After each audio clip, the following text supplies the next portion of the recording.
Gun proud.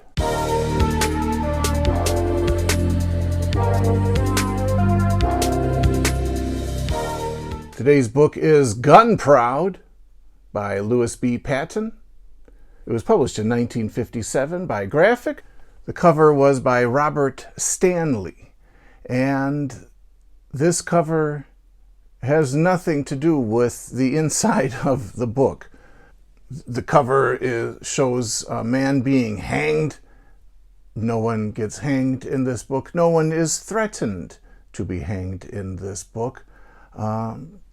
It's just a Western cover that the publishers said, just throw whatever. Throw a cowboy shooting and whatever else you want. So I don't know why that cover was chosen. I don't know why maybe Stanley was actually trying to illustrate a different book. No idea. The back also has an illustration, some fisticuffs.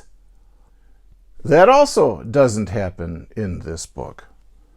But I will get around to talking about what does happen in this book. Have no fear. This copy that I have is kind of fun because it includes some marginalia. I love finding little notes that people left behind in the books, including this one right here on, it's not the title page. The title page has this illustration, but sort of the page before, the publisher's page, and you can see someone has written, haven't read this one. I have. And then towards the end of the book, well, middle end, here we go. There's a scene where it is revealed that some cattle rustlers have been branding their own brand on top of another ranch's brand, as dishonorable folks used to do back in the day. The original brand was XXX, which has nothing to do with the implications you're thinking of. And the cattle rustlers brand was 4 Diamond. And the person who was reading this book, obviously not the person who wrote haven't read this, but someone who did read this, decided to draw a little diagram showing how the 4 diamonds could cover up 3 X's. And they were just making a note to themselves about the cattle rustlers' diabolical plans.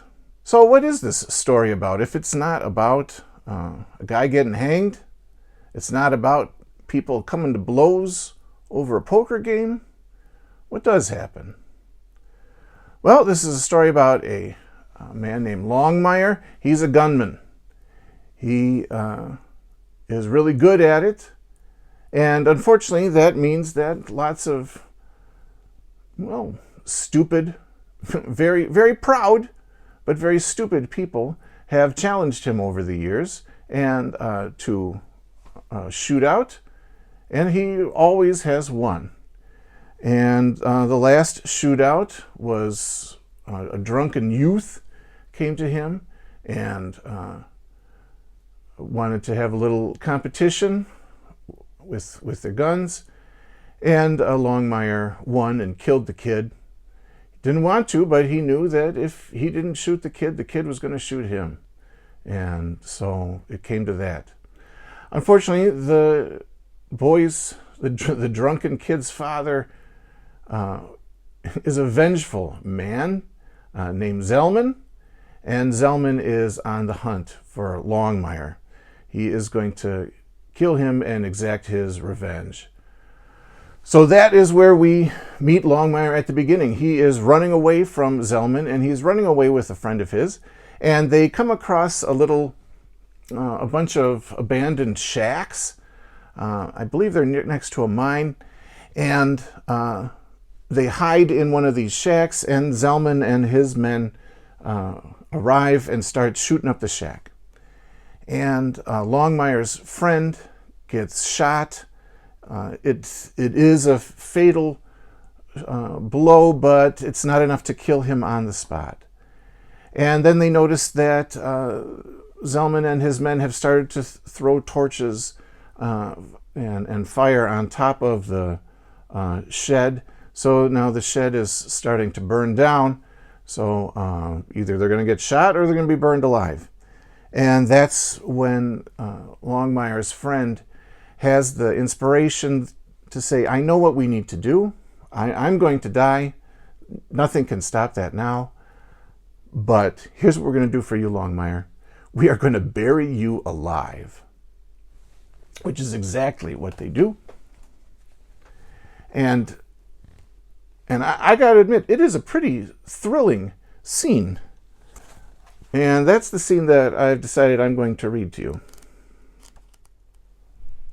Longmire, even though lacking confidence in Bud's plan, dug with the rusty shovel in the hard dirt floor. Carefully he carried what he judged would be surplus dirt to the stove, carefully dumped it inside. Fire caught in the dry brush that underlaid the sod on the roof, and it flamed hotly. Falling brands set Longmire's clothes afire, singed his hair clear to the scalp, cleaned off his eyebrows and mustache as neatly as any razor would have done. He soaked a rag in what coffee remained in the pot and wound this around Purvis's head and face, and then he crawled into his grave and carefully covered himself as far as the waist. Lying back, doubtfully evening the weakened Purvis, he said, "You strong enough?" "Sure. I feel like I'm running out on you." Purvis grunted. "Why the hell should you feel like that? You ever hear anybody that made it with a bullet in his guts? Lie down and shut up." Longmire did. Purvis crawled over to him and began shoving dirt into the grave, covering Longmire's chest and neck. Purvis was growing weaker and weaker all the time. He patted and packed the dirt down as he went, until finally all that remained was Longmire's head. Occasionally Purvis would rise up from behind the table that sheltered them from the view of those outside and fire a couple of carefully placed shots through the doorway. The fire grew hotter as the log walls caught. The pole beams that supported the ceiling caught fire, weakened and sagged with the weight of the sod upon them. Purvis adjusted a tin can with a rusted bottom over Longmire's nose and mouth, and then shoveled dirt around it. The vicious, cruel burns on his face cooled and eased as the damp, wet earth touched him. He could feel the steady patting motion as Purvis smoothed the dirt over him. He heard Purvis's muffled voice speaking close to the can. "They'll never find you. It was a good idea. The roof's coming down in a minute. Good luck, kid." Longmire sensed rather than felt the motion Purvis made, rising. He felt the weight of the table ease down atop his shallow grave. A few seconds later, he heard the sharp, short, and vicious volley of shots outside the cabin, and realized that Purvis had gone out. Well, he thought, bullets were probably an easier death than burning alive. So Longmire survives the attack. The burning shack collapses on top of him, but Purvis, his friend, has placed a sturdy table on top of the shallow grave so that the bulk of the falling roof lands on the table and doesn't crush Longmire underneath. The bad guys leave. Longmire waits as long as he can. It's an excruciating wait, but eventually he emerges from his grave and finds his friend dead and decides that he needs to start over. He goes out into the nearby mountains and hides there for as long as he can, slowly trying to get his energy back, and then moves on to a tiny settled area where there's a couple different ranches, and he sets up his own ranch, takes on a new name, makes friends with his neighbors, and falls in love with one of his neighbor's daughters. Her name is Edie. He is living this new life under a new name, and Edie and their romance is blooming. But unfortunately, his past catches up with him. His neighbors are fighting over who can have their animals in what area. One of the ranchers has decided to start raising sheep, and if you've read any westerns, you know that the sheep herders are probably the worst kind of human being you could have. So one of the guys with the cows decides to hire a gunman to frighten off the sheep guy and keep his sheep off his land. And the man he hires is named Swan, and Longmire knows Swan. He's got a reputation, and he knows that this is just going to result in more people getting killed. That it isn't just Swan isn't just going to scare this guy, but, you know, these dudes are going to have a confrontation, and someone's going to get shot, and then other people are going to get shot, and it's just going to be like this horrible, dominoes of death. So Longmire rides out to meet Swan and admits to Swan that he actually is Longmire, this notorious gunman, and that Swan should back off, that he doesn't want anyone to get hurt, that these people should be able to talk through their problems and not have to resort to threats, let alone violence. Swan is like, hey man, I'd love to see who's faster with the gun. And so Longmire and he have a shootout, and Longmire kills Swan. Well, of course, the news about Longmire not being dead, not being burned alive in that shack, goes through the countryside, and Zellman hears about it and sets out for revenge again. Longmire has told Edie about his past, and she says she doesn't care, that the man that she knows is who she's fallen in love with, and that everybody has a shady past, and she knows that he wouldn't just be killing people just to kill them, that Longmire is the kind of guy that there must have been reasons for him to kill. And of course his reasons were, that these guys would shoot him if he didn't shoot them first. There are some passages where Longmire really does struggle with this, and he even starts to remember each of those deaths. He has them really etched on his brain, this guilt. He is not proud of these actions. These are regretful actions that he has, and he does not like it. He does not want to put these guns back on, although when he does it, Patten writes that it's almost like he feels whole again, that something that was missing feels right on his body, that he hadn't been carrying these guns for months, but now that they're back, it's like coming home.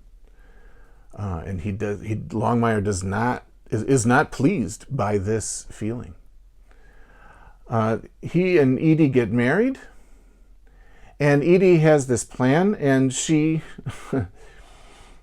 Longmire and she are talking about Zellman coming, and Longmire talks about how he really he should run, because there's no way that he would be able to fight off Zellman and all of Zellman's men.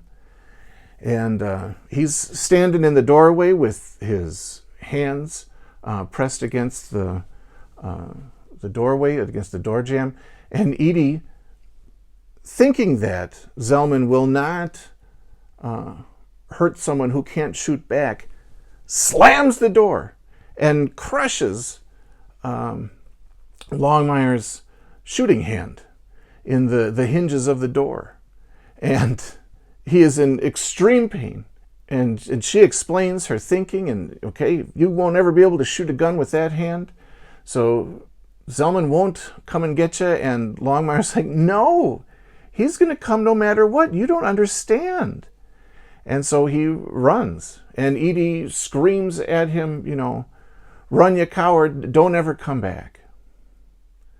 So Longmire goes off into the distance, and he comes eventually to a small town and meets the sheriff there. It's kind of an eccentric little town. The main bar has glass terrariums filled with rattlesnakes and Gila monsters. which was a fun little detail. And Longmire makes friends with the sheriff there, and he says, I don't know what to do. I can't keep running for my whole life. What should I do? And the sheriff says, I went through the exact same thing as you. I was a gunman, and I had killed a bunch of people, and many people were coming after me, and the only way that I was able to get them to stop was by becoming part of the law.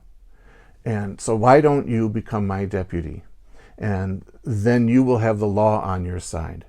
And people won't just be shooting deputies for nothing, knowing what kinds of repercussions would be coming. And so Longmire dons the tin star and becomes the deputy of the town. And that is just the first quarter of the book. All of that stuff is just the beginning. And then the rest of the book is what happens in this town, and of Edie's regret and her trying to search for Longmire, and of Zellman's hunt for Longmire, and battles between the cattle rustlers and the big ranches, and all sorts of stuff. This is one of them jam-packed westerns where no idea was left abandoned. So let's talk a little bit about Lewis Patten. His full name was Lewis Byford Patten. That's what the B stood for. He was born in Denver, Colorado in 1915. He grew up there, attended Denver University, and then enlisted in the Navy in 1933, serving on a destroyer that patrolled the Philippines and China. He returned to the States in 1937, married his first wife, Betsy, and had 3 children with her. They would split in the 60s, and he would eventually remarry a woman named Catherine. He went back to school in 1940 and studied accounting. Afterwards, he worked for the Colorado Department of Revenue as a successful auditor until 1943, when the tedium of bureaucracy literally drove him into the hills. He left the city for the country and worked on a ranch. He was successful enough that he ended up owning and operating a number of ranches in Colorado. That adventure lasted 6 years until he realized that country life was more work than it was worth. He and his family left the ranch in May of 1949, and he tried his hand at becoming a full-time writer. It was only a matter of months before he made his first sale that September. He received a $75 check for a story titled Too Good with a Gun, to be published in Zane Grey's Western magazine. His wife was so excited by the success that she threw a party and spent the whole check on the celebration. Patten kept a photo of that check above his desk to remind himself that he was a writer. He needed that reminder in the years ahead. Writing was not always as lucrative as his family needed, and Patten occasionally took other jobs to make ends meet. For a few years, Patten's short stories found their way into the pulps, but in 1952, Ace published his first novel as part of their Ace Doubles. The publishing landscape was changing, and Patten focused on writing for the paperbacks instead of the pulps. In good time, he was publishing an average of 3 to 5 novels a year. In 1957, he managed to push out 8. He had a few pen names and writing partners early in his novel writing career, but he worked exclusively solo and under his real name after 1960. He had a strict writing regimen, which he claimed led to his success. He once wrote, "I have always maintained that there are thousands of potential writers with more talent than I have. What they don't have is guts, the will to sit down at the typewriter and write, whether the copy that comes out is worth a damn or not. If they keep trying, sooner or later it will be worth a damn, and some publisher will buy it." What was that regimen? Well, he played golf every morning, and then went home and sat in an easy chair and read the previous day's pages. He'd make edits on what he had written as needed, and then plugged away at the typewriter until he produced his daily quota. 4.5 single-spaced pages, which he figured was about a half a chapter. His system worked. He published 110 novels during his career, both hard and softcover, 3 of his books won the Western Writers of America Spur Award. His gold medal novel, 5 Road West, sort of a heist story in a Western dressing, sold more than 2 million copies within a few months of its publication. 4 of his stories were made into films, and a number of stories also made their way to television.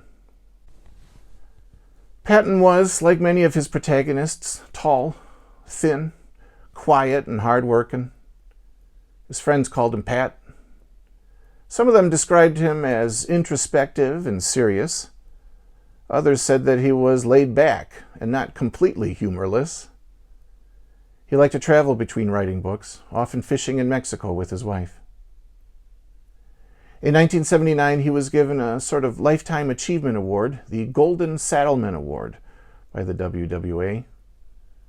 It would be a bit of a swan song. Patten was diagnosed with lung cancer the following year. He suffered through a number of treatments, but none of them were successful. He managed one last trip to fish in Mexico and then passed away in 1981. He was only 66 years old. I've read a lot of Lewis Patten. He's one of my favorite Western authors. I like him, and I like Clifton Adams. They tend to kind of do almost noir, hard-boiled stories, but they are dressed in Western trappings. So what I think of Gun Proud?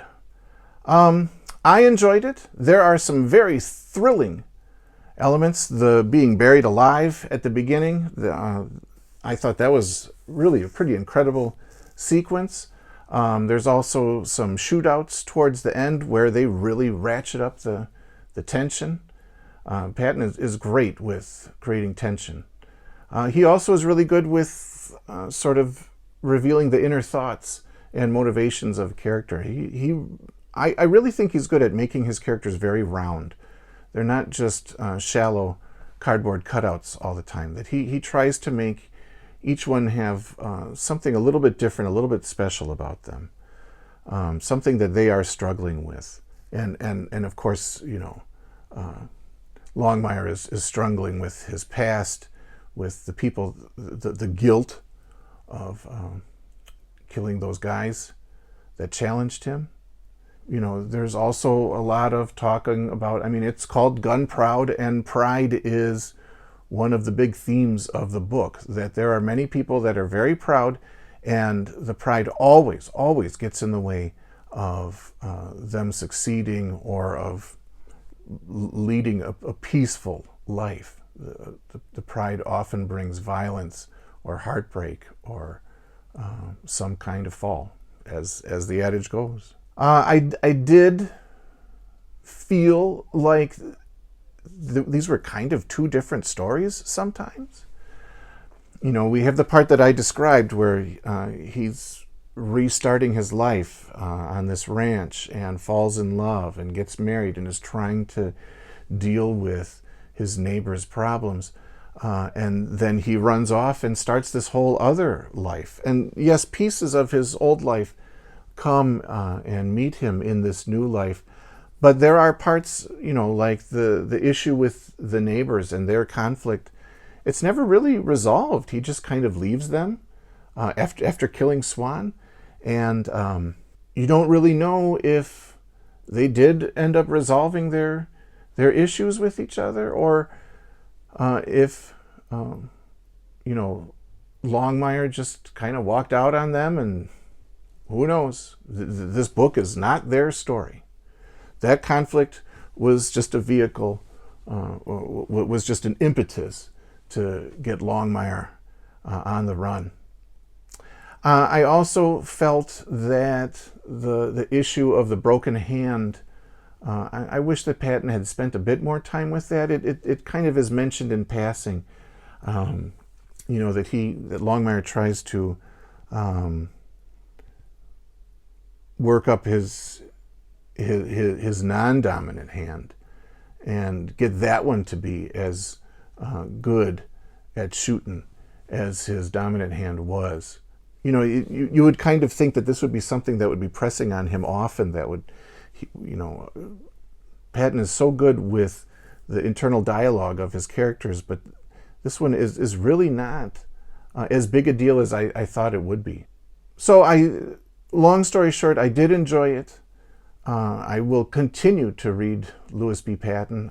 I know that they say that his later books are not as stronger as his earlier ones when you get past maybe 65. I think James Reasoner, if you read his blog, Rough Edges, he's a Patten fan, and he has a distinct year where he says it's touch and go after this year.